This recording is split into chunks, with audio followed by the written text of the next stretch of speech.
નમસ્કાર મિત્રો, આજે મારે વાત કરવી છે આચરણની. તો ખરેખર આપણે જોયું છે કે ઘણા બધા લોકો સલાહ આપતા હોય છે કે તમારે આમ કરવું જોઈએ, તમારે તેમ કરવું જોઈએ, પરંતુ ખુદ કરતા હોતા નથી. ફોર એક્ઝામ્પલ તરીકે ગાંધી બાપુ પાસે એક બેન ગયા કે બાપુ આ મારો દીકરો છે એ ગોળ બહુ ખાય છે. ગાંધી બાપુએ કીધું કે 2 દી પછી આવજો. 2 દી પછી પાછા બેન ગયા એટલે બાપુએ કીધું કે બેટા જાજો ગોળ ખવાય નહીં.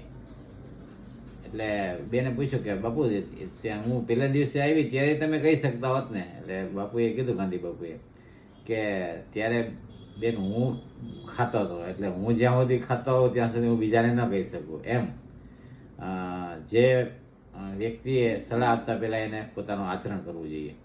અને બીજી વાત કરીએ તો સદવિચાર, સદ આચરણ અને સદવ્યવહાર જેનો હોય એ આ સંસાર જગતનો ખરો સંત જ કહેવાય. નમસ્કાર.